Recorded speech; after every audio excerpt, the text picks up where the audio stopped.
Hi అండి, అందరికీ నమస్కారం. ఈరోజు ఎంటీ సోప్ బాక్సెస్తో వెల్కమ్ బోర్డ్ ఎలా తయారు చేయాలో చూద్దాం. ఎంటీ సోప్ బాక్సెస్ తీసుకొని పైన ఎడ్జెస్ని కట్ చేసుకోవాలి. తర్వాత పేపర్తో కవర్ చేసుకోవాలి. నెక్స్ట్ స్కేల్ పెన్సిల్ తీసుకొని ఈ విధంగా లైన్స్ గీసుకోవాలి. ఇది box out side decorative idea అండి. ఇదే విధంగా బాక్స్కి 4 సైడ్స్ కూడా లైన్స్ గీసుకోవాలి. మన దగ్గర సరిగా రాయని స్కెచ్ పెన్స్ ఉంటాయి కదండి, అవి తీసుకొని ఇలా లైట్ షేడింగ్ ఇచ్చుకోవాలి.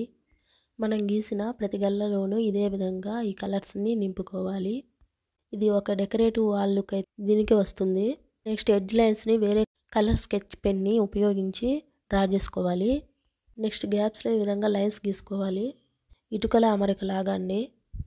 డెకరేటివ్ వాల్ లుక్ కోసం ఈ విధంగా మిగతా అన్ని ఖాళీల్లోనూ ఇలాగే మనం ఫిల్ చేసుకోవాలి. ఇదే విధంగా మనం 4 సైడ్స్ కూడా మనం డ్రా చేసుకోవాలి. ఇట్లా 4 సైడ్స్ మనం డ్రా చేసుకున్న తర్వాత ఒక ఫ్లవర్ని డ్రా చేసుకోవడానికి నేనైతే ఎల్లో కలర్ స్కెచ్ పెన్ తీసుకున్నానండి. ఈ విధంగా ఫ్లవర్స్ని డ్రా చేసుకున్నాను ఎల్లో కలర్ స్కెచ్ పెన్ ఉపయోగించి. నెక్స్ట్ దీనికి మంచిగా కలరింగ్ షేడింగ్ ఇవ్వాలి. ఈ విధంగా మనం ఫ్లవర్ని డ్రా చేసుకోవడం వలన ఒక మంచి లుక్ అయితే మనకి వస్తుంది. వెల్కమ్ బోర్డ్ అవుట్లుక్ అయితే మంచిగా కనిపించడానికి ఈ విధంగా మనం చిన్న మార్పులు చేస్తూ ఉండాలి. మనకిప్పుడు ఫ్లవర్ లుక్ అనేది వస్తూ ఉంది. ఇట్లా డ్రా చేసుకొని లీవ్స్ని కూడా డ్రా చేసుకోవాలి. దానికోసం నేను గ్రీన్ కలర్ స్కెచ్ పెన్ ఉపయోగించి రోజ్ ఫ్లవర్ లీవ్స్ అయితే డ్రా చేస్తున్నానండి. దీనికి ఇలా కలరింగ్ ఇచ్చుకొని షేడింగ్ కూడా ఇచ్చుకోవాలి.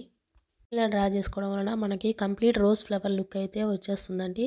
నెక్స్ట్ సైడ్స్ కూడా నేను చిన్న చిన్న లీవ్స్ డ్రా చేసుకున్నాను. దీని వలన ఒక యూనిక్ లుక్ అయితే వచ్చేస్తుంది. అదేవిధంగా పైన సైడ్ కూడా ఇట్లా చిన్న చిన్న లీవ్స్ని డ్రా చేసుకున్నాను. ఈ విధంగా డ్రా చేసుకున్న తర్వాత అనదర్ మినీ సైడ్స్లో కొంచెం పెద్ద సైజ్ రోజ్ లీవ్స్ని అయితే నేను ఇట్లా గీసుకున్నానండి. ఇట్లా అన్ని లీవ్స్ని డ్రా చేసుకున్న తర్వాత ఫిల్ చేసుకోవాలి కలర్స్తో. ఈ విధంగా ఇంకొక సైడ్ కూడా చిన్న సైజ్ రోజ్ లీవ్స్ని అయితే నేను డ్రా చేసుకున్నాను. ఈ విధంగా కలరింగ్ చేసుకోవాలి. కలరింగ్ అయిన తర్వాత ఈ గల్లను మాత్రం డ్రా చేసుకోవడం మర్చిపోవద్దు. ఇది ఒక వాల్ డెకరేటివ్ వాల్ లుక్ అయితే మనకి ఇస్తుంది.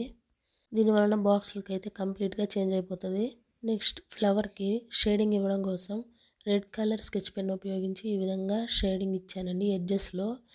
దీనివల్ల చాలా యూనిక్ ఫ్లవర్ లాగా అనిపిస్తుంది. నెక్స్ట్ లీవ్స్కి ఇట్లా ఎడ్జెస్కి షేడింగ్ ఇవ్వడం వలన ఒక మంచి లుక్ అయితే మనకి కనిపిస్తుంది. చూడండి, కంప్లీట్గా లుక్ అనేది మంచిగా చేంజ్ అయిపోతుంది. చూసారు ఎంత మంచిగా అనిపిస్తుందో. ఈ విధంగా ఇంకొక బాక్స్ను కూడా ప్రిపేర్ చేసుకున్నానండి.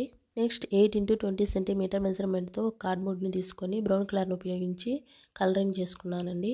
నెక్స్ట్ బ్లాక్ కలర్ని ఉపయోగించి ఈ విధంగా బ్రిక్స్ లాగా డ్రా చేసుకున్నాను. ఇదే విధంగా అనదర్ సైడ్ కూడా డ్రా చేసుకోవాలి. నెక్స్ట్ దీనికి కొంచెం షేడింగ్ అనేది ఇవ్వాలి. దీనివలన కొంచెం లుక్ అనేది ఎలిగెంట్గా అనిపిస్తుంది. ఇది కంప్లీట్గా ఫినిష్ అయిన తర్వాత అయితే లుక్ అయితే ఇలా వచ్చేస్తుంది. నెక్స్ట్ వైట్ కలర్ అక్రిలిక్ పెయింటింగ్ని ఉపయోగించి వెల్కమ్ అని అయితే ఇట్లాగా బ్రష్ను ఉపయోగించి డ్రా చేసుకున్నాను. నెక్స్ట్ దీని సెకండ్ కోటింగ్ కూడా ఇవ్వడం వలన మంచిగా బ్రైట్గా అనిపిస్తుంది. నెక్స్ట్ చిన్న చిన్న లీవ్స్ని ఇట్లా వైట్ కలర్ అక్రిలిక్ పెయింటింగ్తోనే డ్రా చేసుకున్నాను. దీనివల్ల కొంచెం లుక్ అనేది మంచిగా అనిపిస్తుంది. ఫైనల్ లుక్ ఇలా వచ్చింది. మనం రెడీ చేసుకున్న 2 బాక్సెస్ని తీసుకుని ఈ విధంగా గ్లూ గన్ సహాయంతో అంటించుకోవాలి.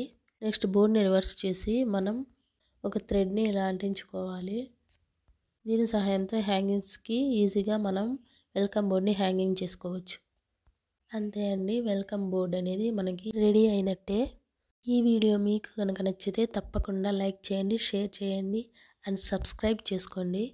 మరిన్ని మంచి వీడియోస్ కోసం మన ఛానల్ని ఫాలో అయిపోండి. త్వరలోనే మరొక మంచి వీడియోని మీ ముందుకు తీసుకువస్తాను. Stay tuned and it's buy from MHS Crafts.